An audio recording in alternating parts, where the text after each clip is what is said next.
Venri Chapter 14. Meanwhile, on a collector base. Garrus, go ahead. I'm following. Get your ass on the shuttle and cover me from there. I'm going to shockwave stragglers to cover you and keep you from getting your pretty head exploded. You're coming, right? Despite your complaints, I can shoot straight. You're practically redundant. Admit I'm a good shot. Say it. You're a good shot. Knew it. I will come running. So I catch you. That is the plan. I'm gonna try to fly. Go. Timeline. Between the ending of Mass Effect 2 and the beginning of Mass Effect 3. Shepard. She was thinking mostly about how to say what she needed to say and do what she needed to do next. The assault on the collector base was over. It was destroyed, and everyone miraculously was alive. She was taking the long way home.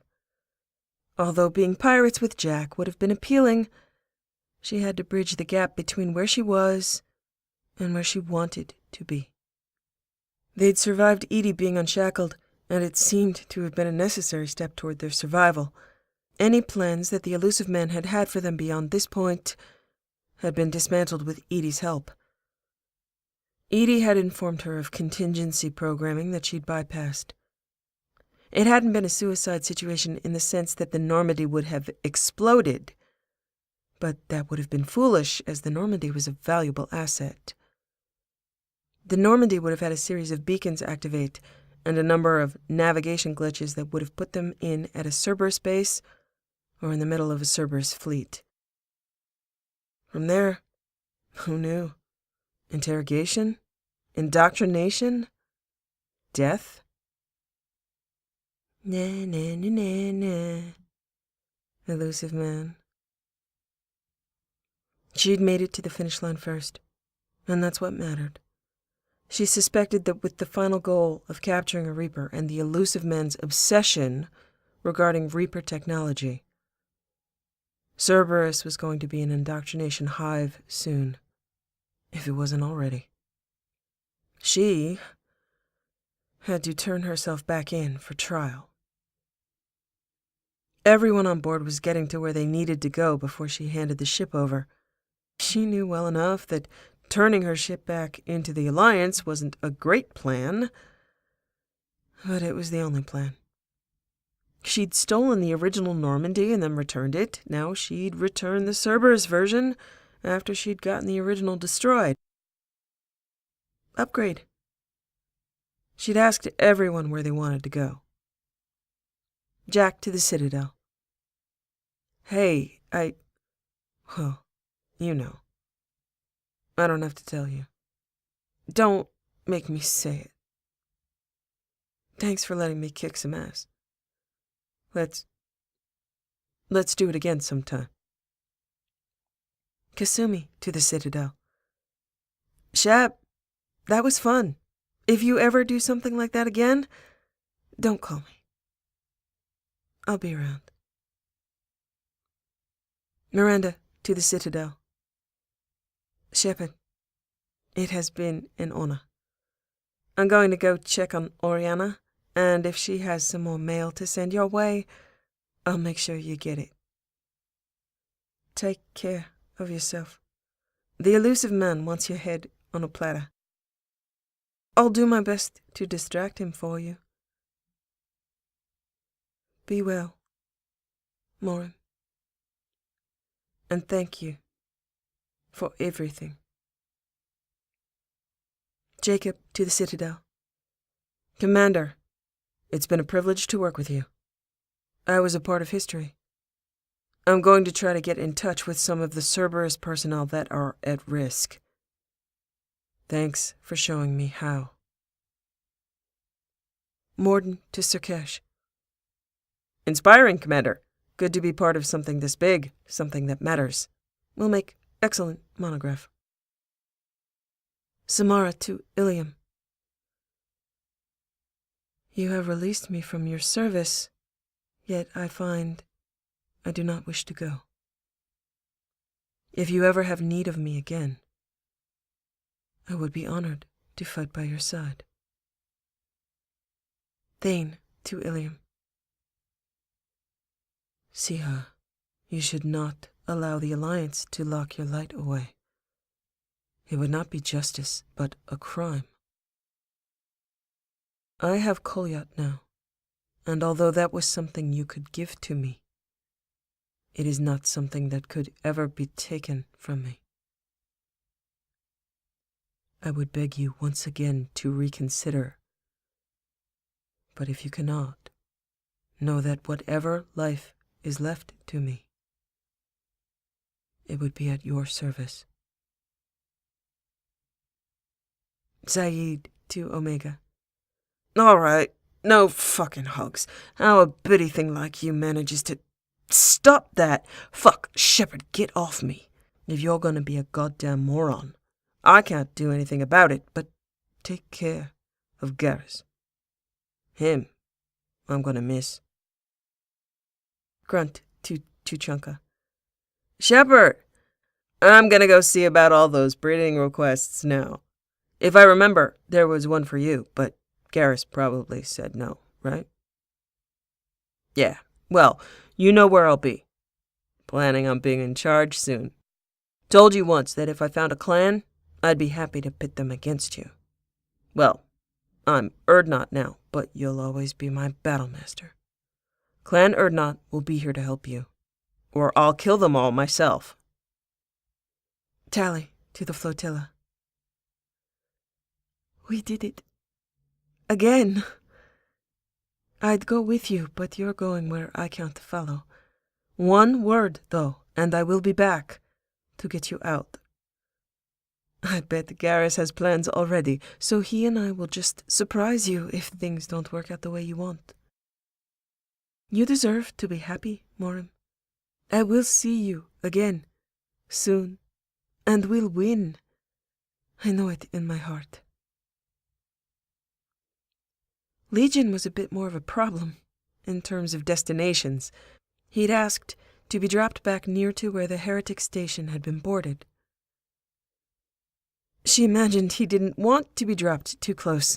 That would involve giving the Normandy more information about the Geth, or the Geth too much information about the Normandy.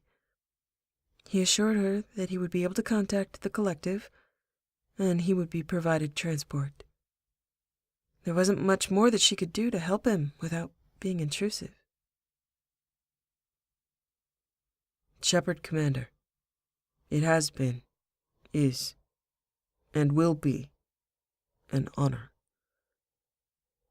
You, and what you have done, will always be a part of the collective. There are 1,183 Geth programs present, and one that I have created that is based on the choices I have seen you make. I would like to see more choices. It tore her heart out to say goodbye to the people that had become a family. Yes, a dysfunctional, homicidal, and insane family, but that was her kind of family. Giving up the Normandy herself was the hardest. She'd done it before, but she'd been so protective of the ship. She'd become such a home, so much hers. She'd been rebuilt for her, with leather seats. She had to roll the dice again, and if the stakes hadn't been infinite in cost, she'd have run away with these people. Every last one of them. After being unshackled, Edie had been able to flash invade Cerberus data that she shouldn't have had access to. The new Edie had a lovely side to her personality that made her invariably favor the crew of the Normandy over anybody else. She grasped the basics of sentience quickly, and there were quite a few Cerberus accounts that she'd been able to identify and had cleared out with dizzying efficiency. She'd provided credits, intel, and loyalty. Liara had an excellent setup with ways to hide money, so Moram took an embarrassing amount of money and had it put in an account for her, waiting until she was out of legal danger. She set up accounts for everyone else, also in embarrassing amounts, as a thank you from her grandly thieving heart. Every person who had served on the ship in any capacity was now wealthy. She donated enough money to pay for David Archer's education at Grissom Academy and give him a trust fund, with an endowed scholarship in his name for other students. There was a sizable donation made to the Solarians in order to continue Corpalis syndrome research. There was a donation to research Kepral's syndrome. A research program for Vrolik's syndrome was financed. Garrus's mother's treatment was financed. With a thought to Garrus's squad, anonymous donations were put into their relatives' accounts, which Liara had identified for them. Liara had become a partner, as close to no secrets as could be. Besides, she'd just find out on her own anyway. This time she didn't expect to be restored to duty easily or soon. She didn't expect for people to believe her story about the collectors. What she did expect is that with those infinite stakes, the dice were loaded in favor of her release and reinstatement when the real threat showed up, which would be soon. She needed the Reapers to invade in order to fight them. That was a sure thing. Before she turned herself in, though, they should make a stop. He was, of course, in the battery, unable to stop tinkering. The Normandy had taken a lot of damage, it was true, but she began to suspect he had a tough time taking it easy. She had no responsibilities other than saying heart-twisting goodbyes, and she was spending a lot of time between preparation, reading, listening to music, and taking long naps. She entered the battery quietly, sat in the corner until he'd finished whatever he was doing. She respected the process. When he looked up, she waved. He tilted his head. She told him, "I think you should see your parents and sister." "Do you think I should, or are you deciding I should?" "I think you need to. It is up to you." "That's new." "It is not. I'm wonderful and benevolent, and you should see your family." He rubbed his eyes. "Yes, you're right, but I really..." That pause there is why you should. "I don't know what to say to them." "So don't say anything. They're your family. It's your home. You should go home. Say nothing if you so choose. Look at them. Stand on the ground you love. Actively love them. Don't make excuses or apologize. Reconnect with what you're fighting for. I'll be here." He stepped to her, ran his fingers through her hair, which made her toes curl. And then he sat next to her. "Until you aren't." "If your family is horrible to you and you want to leave, you say the word and we're gone. We can even shoot at them if it gets really bad. I can give you cover until you get away." "It probably won't come to that. Probably." "I should see my mother. I'd like to introduce you to her." "That's something we decide after you've had enough time to know what you want, what they want. This isn't about me." "If I go down there, you promise You won't decide you were lying to me and leave me there? I promise. If I wanted you off the ship, I'd just drug you in your sleep and boot you off in an escape pod. I'm really resourceful. True.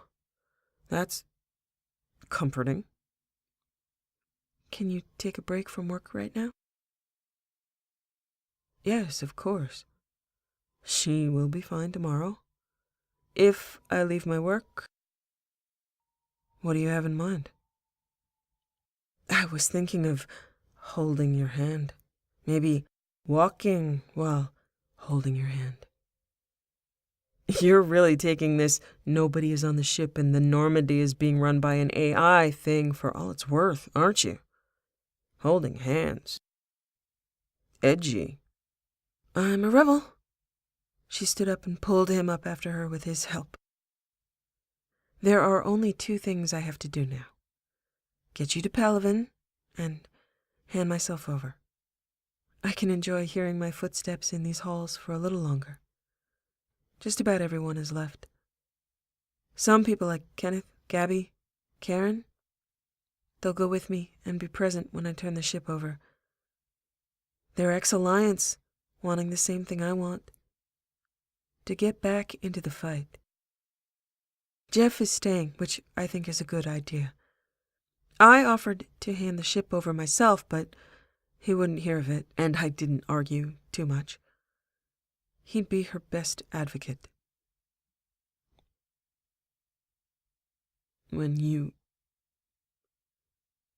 She waited, but he didn't continue. It won't be too long. I'll hand the ship in, and then there will be a legal scuffle, and then I'll get my ship back. No problem. He squeezed her hand. You're lying to me.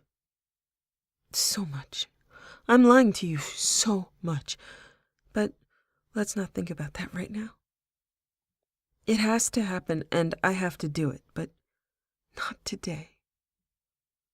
She led him toward the port observation deck and grabbed a drink, dragged a couch in front of the window, sat in front of the stars.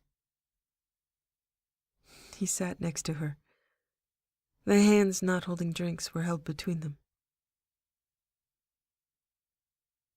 When he was quiet, she said, Okay, get it out of your system. How am I going to betray you?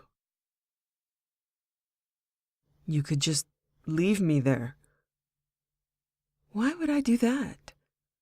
I'd miss the pleasure of your company. I like you. You could take off without me for whatever crazy reason you have in your head. I can't account for your crazy. You're getting everyone off the ship, and I'm the last one. Garrus, love, you're the only one. I could just tell you, Garrus, you're going to Palaven. I'm going into custody. I will see you later. Is that what you're doing? I plan on seeing you later. You have to break me out. What would be the point in pissing you off? The point is that pissing me off has never stopped you before. So it's really just one thing? Just go see my family? It's really just one thing. Something I think would be good for you and for your family. I'm sorry that our history has resulted in them being apart from you this long. I talked to Solana before we went through the relay. Good. Only makes my reasoning more solid. Now I can insist. There is one more thing. What? You proposed. You weren't thinking straight, but if I had to wait until you thought straight, we'd get nothing done. Flatterer. I have no idea how humans do these things. I should have done some research, but I wanted to ask you. Once you said something about truth and stories. I think that applies here. The truth is that you're it. You're the one. Full stop. I have no questions about that. Nothing to prove, nothing to resolve. In my heart and in my head, it's already done. The ceremony is the story you tell to other people. I don't know how Turians do it either. You can tell me what you want. The legal cohabitation contract is simple, and we could get that ironed out in half an hour. We're rich now, but I will grant that you didn't fall in love with me for my sense or my money. Wise. So, no prenup. That's a human thing. An agreement to divide things and money fairly if a marriage breaks up. As we will not break up unless you say so, and you've said you won't say so, I don't worry about it. You're independently wealthy yourself now, thanks to Edie. You could kill me for my money and take it all. At this point, you've earned it. Well, that was my endgame. So how do you want to tell this story? That's a lot to consider. Okay, here, let me make part of it easier. Give me your Omni tool for a moment. He put his drink down and offered it to her. Okay, check this out. She brought up a file and transferred it to him. Edie and I went over it. Standard forms, it says, we're married. Put down your thumbprint and voice authorization, and it's done. Mine's already authorized, see? You can authorize it now, you can authorize it later, you can consult with Edie regarding legalities, you can hire outside counsel. Most wedding ceremonies have to do with promises of the future. Will you care for this person? Will you protect this person? Will you grow old with this person? Maybe we don't have much of a future, but I'm going to do my best to get one with you. Any vow you could take for the future, anything of meaning, you've already done it in the past. I don't need another promise from you. I don't need words to stand in for the actions you've taken or the actions you will take. Whatever the story is that you want to tell to others, you've already shown me. I will marry you now. I will marry you on Palaven. I will marry you in prison. I will marry you in an arena selling tickets. One of those, or all of those, or anything else. Whatever you want. There's no law saying I can't marry you every day if you want me to. He stared at the file for a long moment. You are the most terrifyingly practical person. She smiled. I want one more addition to the record. What's that? He held her chin, his fingers hard on her skin. He tipped her eyes up to look at him. I want it written down somewhere that you are not going to lie to me again when your life is on the line. Promise me. Aren't you afraid that I'm gonna lie about the promise? His eyes were steady and grave. No. She closed her eyes in thought, weighing promise against possibility. She opened her eyes and met his steady and grave gaze with her own. Okay. I won't lie to you about life and death. I'm sorry that I have in the past. You are going to make my job much harder, but if that's what you want, that's what you'll have. She wasn't lying. He started changing the contract, and she watched. Okay, you know you lose my authorization when you change it, right? You can't just write down that I agree to do whatever you say. I also don't agree to never get a Venri puppy. Stop that! He deleted the changes until the contract was in its original form. And then he authorized it. So, I can lie now? No. You sure? I trust you. Oh, damn it. My weakness. Trust. She leaned forward and kissed the side of his neck. Okay, well, we're on our honeymoon. What is a honeymoon? It has a couple meanings. Some are cynical, that a married couple's love will only last a month. Earth measured its time mostly by the phases of the moon. The Alliance still uses a 24-hour day to stay synced with Earth time, so a day cycle on the Normandy. Take 28 more or less of those and you have a month. Couples would drink mead the month after they married. Alcohol made from honey. Honey is one of those sweet things I told you about, like the syrup on the waffles. In modern connotation, it's the vacation taken to celebrate being married, right after a ceremony. I like that tradition. If we were on Palaven, the community would be building us a new home for about 2 Earth weeks. At least that's how it used to go. Now people get a house ahead of time but have the celebration there.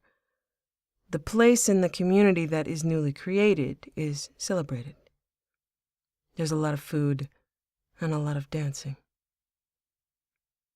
Someday I would like you to teach me to dance. Someday I would like you to teach me to sing. I'd never noticed that you don't sing. I thought maybe you just didn't know the songs. Turians don't sing? For us, it's much more like chanting. Because of our subvocals, the flanging effect, we don't have precise voices like humans. Anything more complicated than a very simple harmony between 2 compatible voices becomes dissonant. Your voice is beautiful. Unified. You can harmonize. You probably won't dance like me, but I definitely can't sing like you. As long as we have fun trying, that's all I want. That sounds good. There are some Turian bonding traditions I haven't told you about. What are those? Well, we should go fishing to feed the crowd, but that's out. I've never gone fishing. Unacceptable in a Turian mate. You should have brought that up before you authorized anything. Then there's a procession. A dance. We have a dance. It's called the Hokey Pokey. How does it go? You put your right hand in. She put hers in. He put his in. You put your right hand out. She put hers out. He put his out. You put your right hand in and you shake it all about. She put her right hand in and shook it all about. He didn't follow her lead on that one. You do the hokey pokey and you turn yourself around.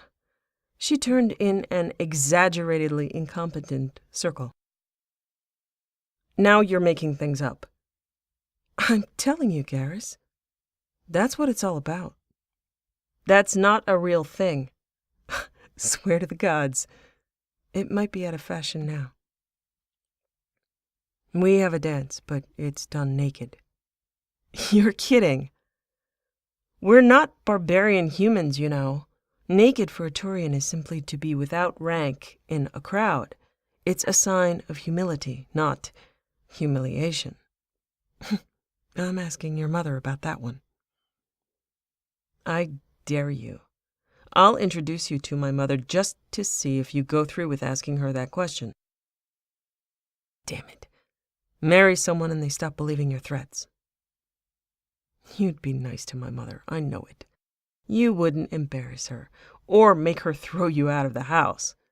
I'm not telling you which one would happen, or if those are your only choices. A good Turian doesn't give away bonding secrets. I can't tell if you're being a good Turian by being a lion-ass Turian right now. I can be both. You didn't get me to promise not to lie. I still got a better deal.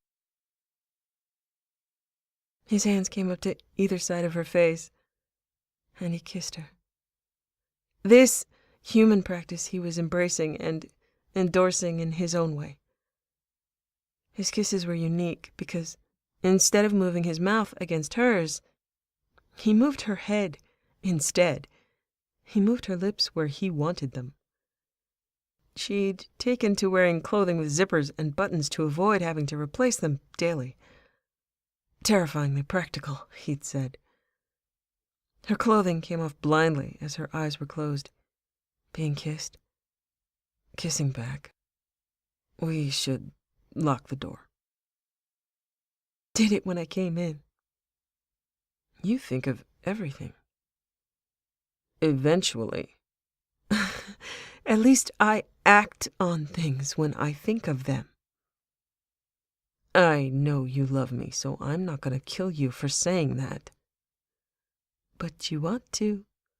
Hell yeah, I want to. Poor Garrus. Never gets his way. His arms came around her, and he pulled her closer. I wouldn't go that far. Oh, good. So glad there's something in it for you. Would it be out of line if I brought you to Palvin and tied you to something there, hopefully me, so that you can't leave? Won't work. I'm wily. Fortunately, it's easier for me. I can just ask you to do something I want, and you're often obliging. I want to shamelessly roll all over this couch. You occasionally have really good ideas. She pushed him back until he was lying down, and she settled her body over his. I want to try something human. Is it gross? No, you're gross. She made an angry face and then an apologetic one. Sorry, that was uncalled for. I didn't mean it. I was just insulted on my people's behalf. He laughed harder, and she put her head on his chest just to listen to it until it died down. I love your voice. I love your laugh. It's like a waterfall in the sun down my spine. His hands reached for her and pulled her up to his mouth. They kissed for long, languorous minutes. She learned that Turian sex took a long time, and she fully appreciated that. It was her stamina that was the issue. He had no impatience with her, but she felt she was the one that limited the duration of sex by falling apart. She put her hands on his chest and asked him, Is it okay if you take my weight on your chest? On a human it would be rude. Am I going to dent you or something? No, I don't think I dent easily. She kissed him. Good. She pushed herself up with her hands, her knees to either side of his hips, then took a hand and guided the tip of his cock into her, with a moment spent to appreciate it with a moan. Just into position so he wouldn't slide out when she moved. She wrapped her lower legs around his thighs, below his hips, so that her legs were locked around, knees underneath, and the tops of her feet against his shins. Using her hands and knees, she lowered herself onto him, closing her eyes, soaking in his groan of pleasure. Her hands splayed on his chest as his breathing quickened. She wanted to control how crazy he could make her, feeling reverie warming through her as she sank onto him. And then she'd withdraw until she wasn't dizzy. Then do it again. His hands came to rest on her hips. She was slow, setting a pace that allowed her to spend the most time with him. Eyes closed. The only sound, their breathing, interspersed with soft moans, some groans, and a bit of growling. She lost track of time and concentrated on the crusting and waning of sensation, sweat starting to drip along her face and stick her hair to her skin. Her legs began to tremble, and his hands supported her, keeping the same pace, until her hands began to tremble as well, and ultimately she collapsed against him, taking him fully inside. But she didn't lose consciousness. She felt the rush of reverie, warm like sunshine, not blinding like a nova. She could go slow, one sip at a time, not drink the whole bottle and pass out. He moved her sweat-soaked hair out of her eyes.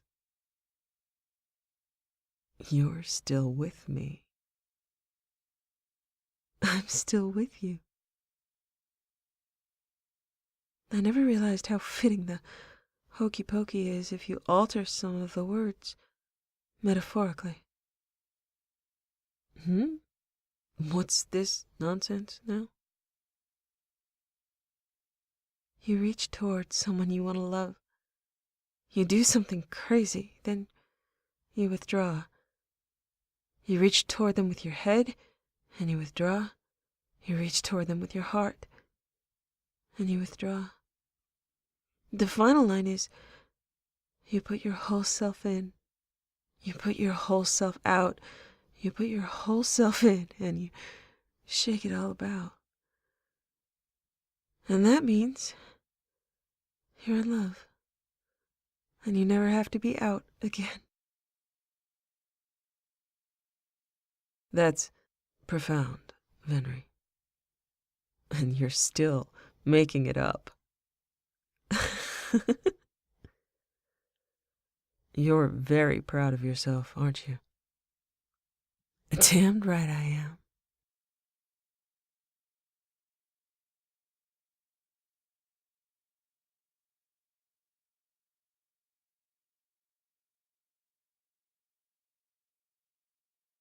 Garrus. They were headed to Palaven. He'd asked her to come with him to see his family, and she'd agreed because he'd insisted. If he went down there and things went wrong the first time, he didn't want to go back with her a second time and try to make it better. She'd argued, of course she had, but in the end, he'd simply said, please. And the argument was over. They'd go together. He didn't think she'd run away with the ship, but he still wanted to spend as much time with her as possible. And if she were in the room, he'd have some bolster against the experience of his family's opinions of him. He loved them. They loved him. He knew that. The rest could get ugly. There had been some negotiating. He'd wanted to arrive unannounced, a frontal assault with the benefit of surprise attack, but she'd pointed out that it was inexcusably rude, and she wouldn't go if she was going to be thrown at his family like a grenade. He'd contacted Solana and determined where everyone was. He'd let her know he had human company and news, not bad news. Well, not all bad news. The human wasn't the bad news, depending on your point of view. Please let Mom and Dad know I'm coming and arrange for some human food. Something like that. He wasn't a good Turian. He had wanted to be at some point, but it had been too confining. and his freedom cost his family status and expectation.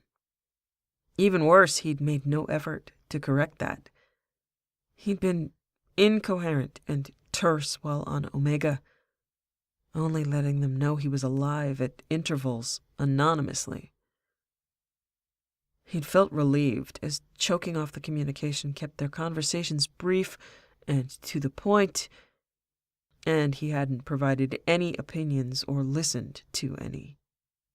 His communications all meant, "I'm alive, I love you, I hope you are well, and leave me alone."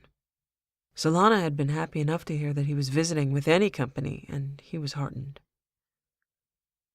She didn't ask any questions, she just let him know where and when.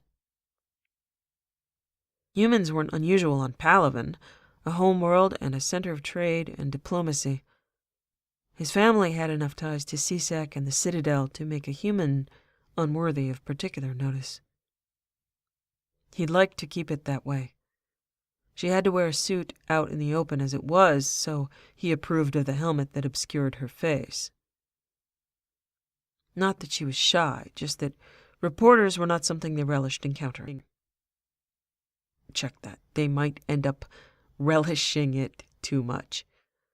In order to accommodate human needs, they'd decided to meet not at their home, which wasn't shielded for humans, but at a retreat built for human and Taurian cohabitation near Cyprtine.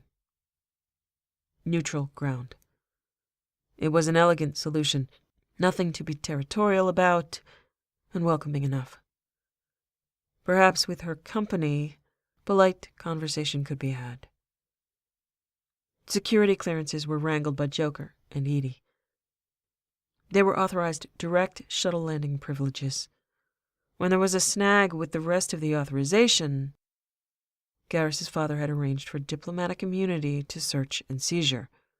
The Normandy could orbit, but could not dock, to avoid providing services to a possible terrorist organization. This had been helpful, but it also disclosed her identity. His father would be forearmed with that information, and he couldn't fathom what he'd do with it. They could go, they could leave, they would not be detained, as long as they would not go anywhere but to the arranged meeting place. His father had vouched for them. There wasn't an official warrant for her arrest. She had contacted Admiral Hackett and let him know she would be coming in after she'd completed the business of discharging her crew safely. Garrus had been concerned that she'd be taken directly into custody and out of his hands and extradited to the Alliance, but the diplomatic immunity was rock solid and would not be violated. For once he was relieved by Taurian custom rather than restrained by it. By the time they were landing, he was almost looking forward to it. It was a shame that she wouldn't be able to go outside with him for leisure. They couldn't hold hands and watch a sunset unless it was behind appropriate screening, or otherwise he'd be holding her armor. He would have loved to show her so many things, but this would have to be enough. They were escorted to the facility by security, who made it clear that they were staying, if not in sight, then certainly on site. That was fine with him. Moram wasn't going to attempt to take over the city. He could reasonably assume. There's that word again. Reasonably. He appreciated the security in case someone was gunning for her, which was a near certainty. She took her suit off in the entranceway, and it occurred to him he wanted to hold her hand to walk in to meet his family, but he imagined she'd say no again. It wasn't a grenade exactly, but it was a match in volatile atmosphere. If they were going to be respectful, they should go all the way. They walked in side by side, but he could swear she was hanging back incrementally, not walking in front of him as she often did. To be fair, she often had to stride ahead of him because he'd catch up quickly with his long legs.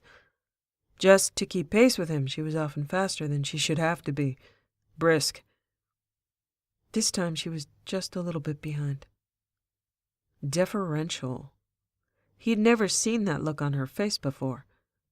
He was even more heartened. He hadn't exactly expected her to blow through, guns blazing, but he'd thought maybe she'd write off the entire experience. He'd considered doing so, as it was something he'd only done at her request, but that's not what he saw. It was as though she wanted to be here and was ready for anything, willing to set her opening move to one of hope. He was not going to be out-Torianed by Shepard. He was about ready to enter the facility proper, but he paused. Okay, you sure you want to do this now? We can run. We're good at running. She smiled, and though she didn't reach out to him, he could tell she wanted to. This is for you, Garrus. Whatever you want. You want to run? We run. All right, well, remember, you asked for this. I will. They walked in, her still just slightly behind, only the ghosts of smiles on their faces. Solana and his father were seated at a table in the center of a large round room, with corridors heading off in different directions at even intervals. He didn't see his mother. Solana stood and walked to him, leaned her crest to his. He was glad to see her, touch her again, connect with her, this little sister that had reached for him so many times in his life. Yes, she was grown, but she was still his little sister. Images of trying to distract her when her plates were growing in and she was ready to chew off his arm in frustration flooded his memory. Solana. Garrus, you look so handsome. The marks suit you. Solana turned to Moram and said, Please, and gestured them to the table. They walked to the table and sat. The chairs were far apart, and they were not human-friendly. Garrus immediately suspected his father of setting the chairs this way to make her feel uncomfortable. She couldn't sit back without her feet coming off the floor. She was stuck with her knees at the edge of the chair, unable to support her back, and with her feet dangling. He couldn't prove it, but he knew it. That petty status thing that he despised. This was too important to screw up. He couldn't afford to let his father drive him into losing his temper. Humor, and the power of bending instead of snapping, was sitting near him, and he would be calm. His father said, Garrus, it is good to see you. Thank you for bringing Ms. Shepard to me. I'd like to hear what you have to say. Garrus took a slow breath but held on to his temper. Ms., not Commander, just Shepard. He'd stripped her of her rank. Another intended outrage, a huge insult to a Turian, but Moram didn't give a damn about her rank. She was still a Spectre, but he suspected his father knew that already and was looking for a fight. His father expected him to follow the script. He wouldn't do that, but he also wouldn't lose his temper as he had so often in the past. Certainly. I'm sure you have questions. Let his father show his hand first. Don't volunteer information. Wait for him to give away what he knows, piece by piece. Garrus realized he wasn't a young person seeking approval. He was an adult that held every card. He had the information. His father did not, and was only trying to get it through bluster. How had he not seen this before? His father paused, noticing the insubordination, but unable to do anything about it. Garrus relaxed. It was unnecessary to prove himself in any way. So that's what it felt like. It felt good. His father said, "From what I understand, you have been on a mission with Cerberus operatives. There are conflicting reports." "What are the conflicts?"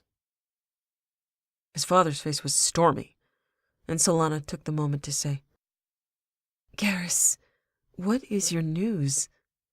I am grateful to see you are well, you are thriving, and you bear marks. Whatever has happened, you are my brother, and I love you." Garrus smiled at his sister and reached over to her, took her hand, squeezed it, and then sat back in his chair.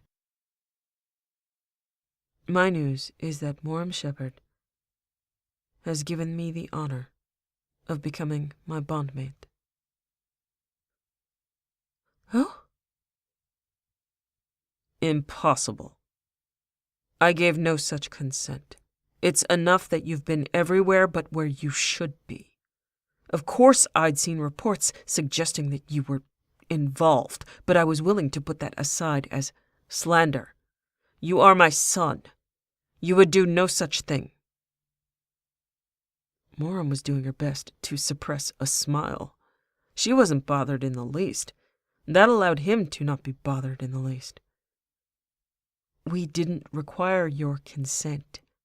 Turian law is not the law recognized on the Citadel where the cohabitation contract is filed." "Congratulations, Garrus. I want your happiness." Garrus looked at Solana and smiled again. Those were formal congratulations, ignoring their father's denial and giving him the honor of Turian custom. "How is Mom? Where is Mom? I would like to see her." Solana stood and pointed down a corridor. "I will show you. Come with me, please. Venri, congratulations also to you. May your life be long and joyous." Garrus stood, took Venri's hand and started to walk, following Solana. He didn't look back at his father. His mother was ill, frail. Some of the color leached from her skin, and certainly a great deal of her brightness, her intelligence, her spark. She had always been willing to go head-to-head with his imposing father on anything that struck her fancy, but equally willing to back him up if she felt he was right. He could only hope he took after her. He'd never had her grace. Corpalis syndrome was a degenerative, neurological condition that robbed his mother of her wit, but none of her kindness. To be fair to his father, he'd been outgunned on several occasions, and his mother had simply bypassed his will when she so chose. He began to feel sympathy for his father, not only that his strict sense of propriety was constantly violated by those he loved, but the fact that he was losing this precious woman by inches. They all were.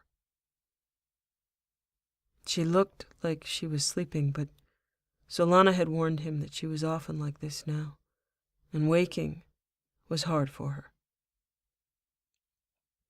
He stepped to her bedside, bringing Venri with him, and pressed his crest to hers. "Hello, Ava." His mother's eyes opened. They were the green he remembered, not as bright as they had been, watery and smaller, unable to focus. She'd been losing her eyesight, but it wasn't gone yet. After a few moments, her eyes focused on him. "Garrus, my handsome son, I see you have passed another testing. I am so blessed to see you."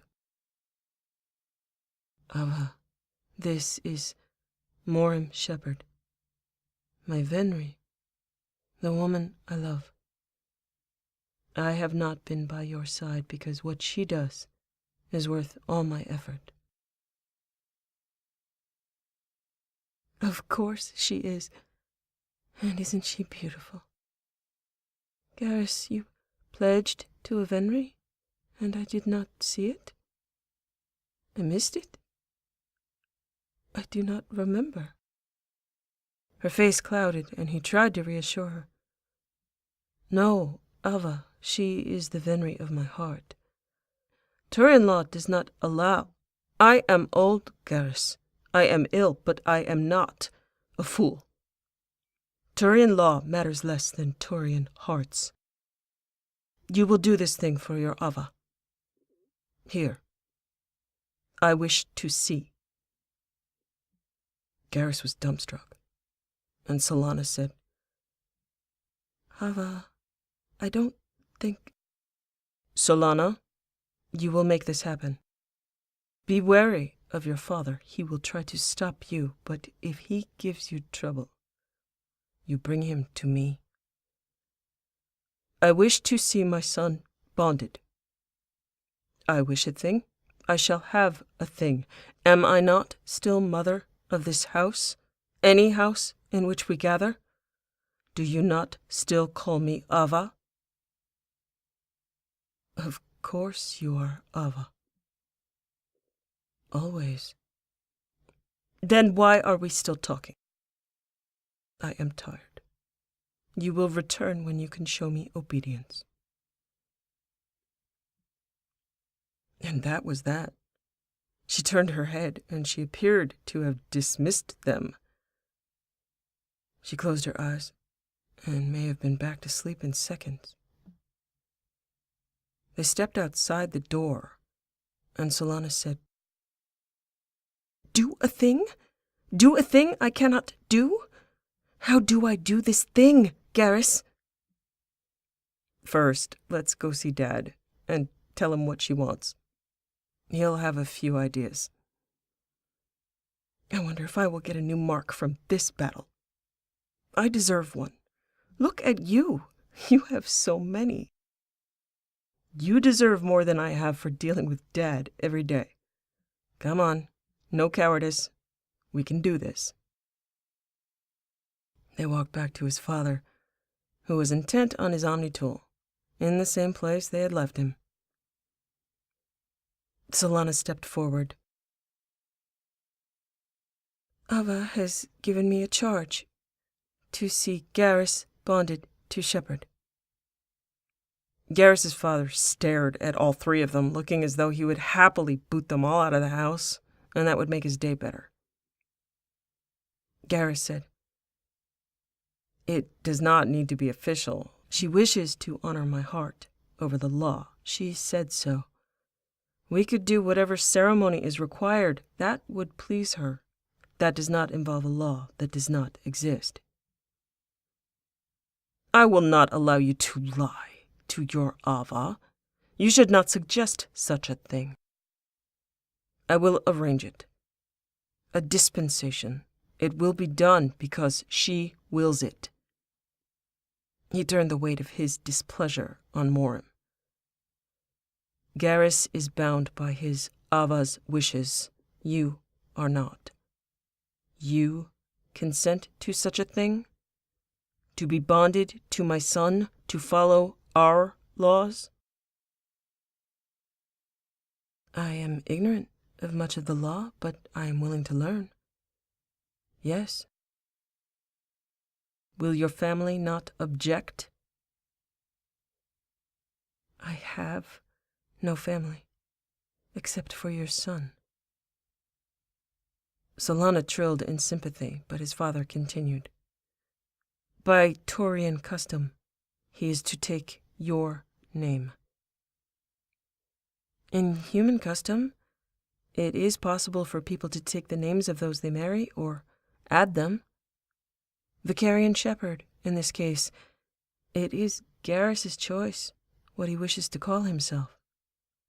Outside any home in which my Venri resides, Yes, inside this home, we do as she wishes. Do you give him your name, or do you wish to withhold it, or dilute it? I give him my name. I would ask that you call me Moram, and not Shepard, if that is not too much to ask. Not too much to ask. That is nothing. What is it that you wish to ask of us, your clan? What is it that you would have from us in exchange, now that you have the right? You want something, or you would not be here. I want your son. She already has me. His father narrowed his eyes. So you ask for no lands, no concessions, no titles, no rights, no political sway to free you from the charges brought against you? No assistance in future conflicts? Tell me you did not come here for that. Tell me you did not come here to hide behind Taurian law. I want your son. Truly, Moram, ask now. Do you not want something for yourself? As your clan, we would owe you more. I want your brother. Promise me that my son did not bring you here to protect you from the results of your choices. Promise me that you care for him, and that he is not sacrificing his future in order to save you from the consequences you face. He is that loyal, and you are that devious.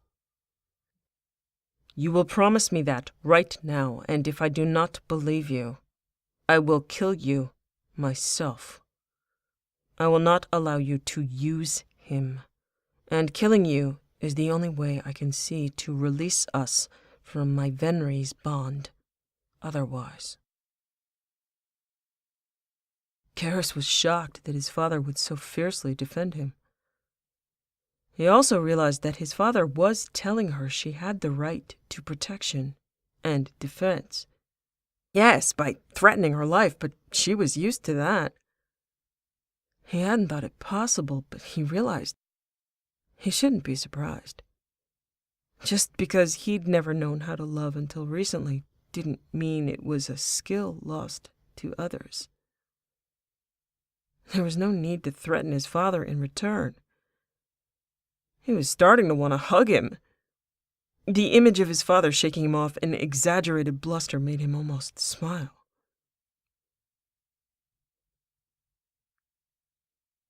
I want your son. I promise you those things. I love him. You're right. He is that loyal, and I am that devious. But there's no need for me to be devious here. I will be turning myself in to face charges voluntarily. Speak to Admiral Hackett to confirm that I have already promised that. I want nothing more than what Garrus has already given me. I am here because I thought he should see his family, and he asked me to come with him. I am willing to die for Garrus, and I have been since he came under my command. If he told you, in this moment, I deserve to die, then I deserve to die. Let him do it, because that way I won't fight back, and there won't be any more bloodshed.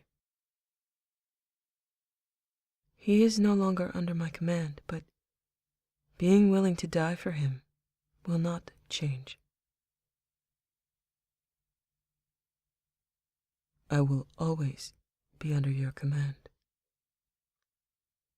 He moved to stand beside her, took her hand in his. His father glared at Moram, and then at Garrus. Moram stood her ground, her face still willing to extend hope respectfully. After a few moments, his father seemed convinced. All right. It's done then. Solana, please create the contract and draft the request. It should be phrased as a diplomatic agreement bound to Turian custom and law. Invoke Rinkan. Moram has no rights in clan politics, but she is due the respect given to one of our clan. Garrus is her proxy, and any requests she might originate will be made by him and undertaken as his personal responsibility. And he will be supported as a Vicarian through Rinkan. A dispensation from the Primarch would be best. Please draw it up and bring it to me to review. Garrus and Moram and I should discuss other things. Poor Solana. He hadn't been dutiful for a reason. She turned and left obediently. Why had he ever been jealous? Because he had been a child. Garrus brought a chair to the table that would suit Moram. They turned to discussing other things, and Garrus gave him the account of their mission as it pertained to him, as it pertained to the Reapers. He included his time as Archangel, because now he felt his father was on his side in a way he hadn't felt before. Despite his father's huffing and obvious disapproval on some points, the information at the core of it, the Reapers, was what truly concerned him, what he'd wanted to talk about when they arrived. His concern was for Palaven. His father promised to involve Garrus in private conversations with the Primarch in order to fully explore the potential for strategic planning. Garrus excused himself and Moram after a few hours, claiming fatigue. His father had waved him off irritably. He remembered this. His father had no patience for things like hunger, fatigue, or anything other than work. He pointed them down a corridor, theoretically their room. Fortunately, he was not going to have to argue about the specifics of cohabitation, and they wouldn't be separated. He'd have gone straight back to the Normandy, only to arrive for whatever ceremony his mother required of him. He closed the door behind them. That was awesome, Garrus. Your family is amazing. I want to marry your mom. He kissed her, lingeringly. Pronouns, Venri. They're now your family. Our family. He tipped his crest to her forehead. I'm dying to know. What is Rinkan? He walked into the room, pulling her with him, sitting down and pulling her into his lap. It means ally, but there's a distinction between military ally and social ally. Rinkan would sometimes be invoked when a clan was at war with another clan, but they were perhaps well matched and war was going on too long, no clear outcome in sight. Rinkan became a way to avoid loss of face or further life or resources on a futile fight. Rinkan means enemy to clan in wordplay. You begin as an enemy to clan, but change to an enemy that has become clan. A male from one clan and a female from another clan would be bonded. Because bonding can't be forced, the trial of Rinkan would mean that there was no war permitted and that it was in the best interests of the clans to meet each other and develop relationships that would produce a bond. A long process. It was a way to end a war without one side giving up to the other, combining resources. It's the first step to admitting that force won't accomplish much, so other alternatives need to be explored without leaping straight to ally. Time given to allow peace. It's something done with only a formidable enemy. Clans well matched. You being the only member of this clan, that's quite a compliment. The penalty for resuming warfare after declaring Rincan is decimation of both clans due to attrition or execution. Nobody will make a deal with someone from a clan who violated that agreement. The law regarding Rincan is practical. As you are not warring with the Vicarians, or my father thinks you are no longer at war with them by taking me from them, and there's no risk of you starting something or them trying to kill you, the majority of the law doesn't apply at all, but it's impressive that he thought of it. I wonder how long he's been working on that idea. I'd like to think he came up with it on the spot, but he knew we were involved. He likely knew I wouldn't have done that for so long a time unless... Yeah, here's where I admit my father did that for my benefit. So, I just underwent a marriage contract without having any idea what I was doing, huh? You did just fine. I would have let you know if you weren't already handling it so well. You said you had no family, no Ava or allegiance. That means the Rincan alliance is with you only. Had you said your family was the Alliance or Cerberus, or that your Ava was Hackett, he wouldn't have made that offer. You said your only clan was me. He will be expected to defend and support you as a Rincan partner. He won't be drawn into an argument against you or a fight against you. He won't allow a Vicarian to do so without holding them to Rincan as well. That is a truly beautiful and archaic loophole he created there. Her smile was radiant. So, we're now the Shepard clan? Do you mind if I still call you Vicarian? What do you want me to call you? She smiled at her. We've been the Shepard clan for a while. Now there's more paperwork to prove it. Vicarian will be fine because I don't want to explain the legalities to everyone, and it could get really confusing in battle if we both answer to Shepard. My family will call me Garrus. Good thing you didn't insist on a prenup. We're a great deal richer than we were, with land and income granted through bonding. How do I not know this? Because I opted out long ago. I would not become an adult by his terms. Now that there's paperwork, my father can expect certain things from me. Allegiance to Palaven. He can give certain things to me. The bribes he offered previously to keep me from becoming a Spectre or try to find a bondmate. Although he knows they didn't work as enticements, he'll give them to me now because he promised them upon my bonding. Solana will insist anyway. She'll put it in and more just to see if he's cheap enough to object. She listened to enough lectures he gave me herself to be sick of it. My guess is he's glad to do it. Didn't he already know that you loved Palaven? Yes, but now he can involve me officially and directly. From his point of view, I won't be rotting incognito on Omega or on a pirate ship as a child. I'm a bonded adult. He gets meetings with the Primarch. He has invaluable information in position to aid Palaven's future. That's more than he could have wanted. This is an excellent deal for him. My dad's gonna enjoy Rincan with Clan Shepard. A connection to you means a theoretical confidence with you. You may be a pain in the ass to him, but as a chess piece, you're invaluable. Spectre, savior of the Citadel. Now he knows destroyer of the Collectorship. You bring status. You offered him confidence with Admiral Hackett, and if he doesn't already have it, he will use that to the full extent.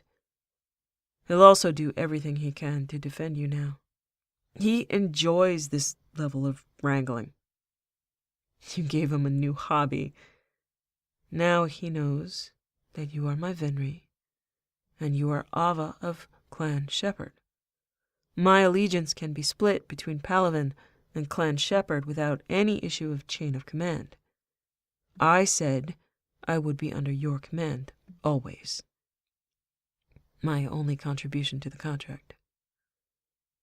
It's official that I would not honor orders from Clan Shakarian or Palavin that contradicted yours. Based on the timing of my bonding, everything I have done since bonding to you has been in your service. Honorable. We will have a ceremony, but he will make clear that bonding has dictated my actions to all critics.